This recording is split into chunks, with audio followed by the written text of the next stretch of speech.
प्रेम से बोलिए सूर्य नारायण भगवान की जय। सूर्य स्तुति। प्रथम ही रवि कह नावो माथा, करहु कृपा जन जानि अनाथा। हे आदित्य दिवाकर भानु, मैं मति मंद महाज्ञानु। अब निज जन कह करहु कलेसा, दिन कर द्वादश रूप दिनेसा। नमो भास्कर सूर्य प्रभाकर, अर्क मित्र अघ मोघ क्षमा कर। अर्क मित्र अघ मोघ क्षमा कर। सूर्य नारायण जी को अर्घ्य देना चाहिए।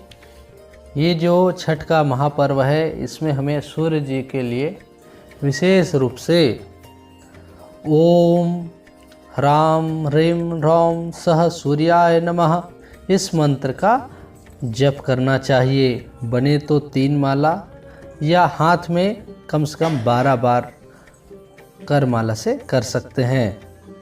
शुद्ध जल, रक्त चंदन, चावल, लाल फूल और दूर्वा से सूर्य को अर्घ्य देना चाहिए।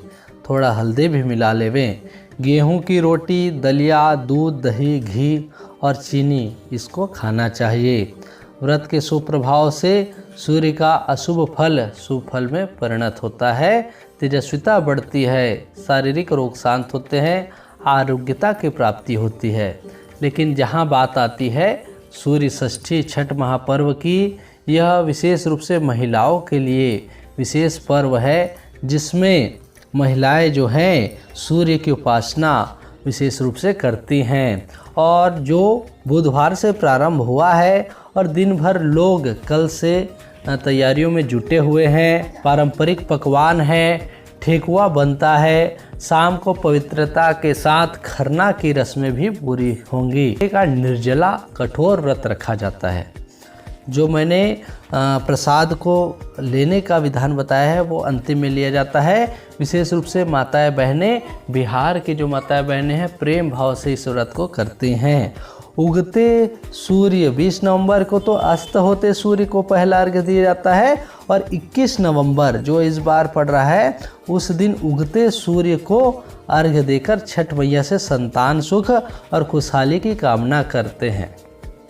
तो इस बार मैंने तिथि बता दी है कि अस्ताचल को जाते हुए सूर्य को 20 नवंबर को जल दिया जाएगा और 21 नवंबर को उगते सूर्य को अर्घ्य दे करके माता से विनती की जाएगी।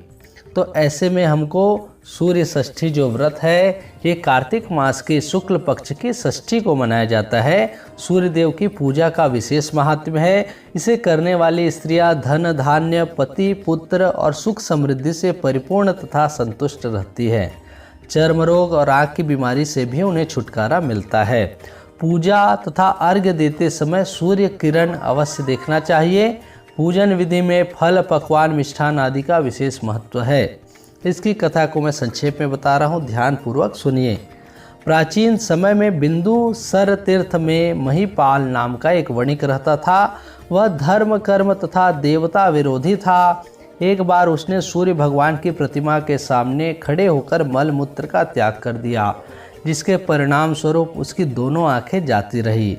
एक दिन वह अपने आतताई जीवन से उबकर गंगा जी में कूदकर प्राण देने का निश्चय कर चल पड़ा। रास्ते में उसे ऋषि राज नारद जी मिले और पूछा, कहिए सेठ जी, कहाँ जल्दी जल्दी भागे जा रहे हो? अंधा सेठ रो पड़ा और सांसारिक सुख दुख की प्रताड़ना से प्रताड़ित होकर प्राण त्यागने की इरादा जो इच्छा है उसको बताए।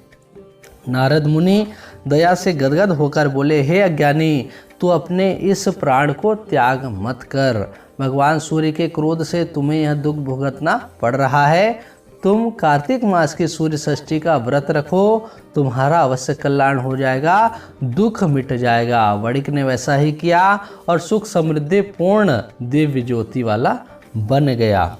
अब बोलते हैं, सूर्य की प्रसन्नता से सभी कार्य आसान हो जाते हैं, क्योंकि यह ग्रहों के राजा हैं। तो अगर हम कुछ उपाय भी करते हैं तो हमारे जीवन में विशेष हमको लाभ मिलता है। बोले तांबे के सिक्के को बहते हुए जल में प्रवाहित करने से हमको बहुत लाभ मिलता है। गेहूं, गुड़ और तांबा का दान करना बहुत अच्छा माना गया है। शुक्ल पक्ष के रविवार को तांबे की अंगूठी धारण करने से भी सूर्य हमारे लिए बहुत अच्छे होते हैं। रात का भोजन बन जाने के बाद चूल्हे की अग्नि को दूध से बुझाना चाहिए और प्रातःकाल देसी 7 पान दान में देना चाहिए। अगर आप ऐसा करते हैं तो सूर्य नारायण की कृपा आप पर बनती है। साथ ही साथ बीच बीच में कथा या विष्णु यज्ञ कराने से और आटा पीसने की चक्की के पत्थर को घर में रखने से भी हमको सूर्य की कृपा अवश्य मिलती है। विशेष रूप से हम अगर सूर्य का 12 नाम लेते हैं तो हमको विशेष रूप से अगर हम सूर्य के 12 नाम को लेते हैं तो हमको बहुत लाभ मिलता है। सूर्य जी के दान का समय सूर्योदय के समय होता है। विशेष रूप से सूर्य के 12 नाम को आप ध्यानपूर्वक सुने।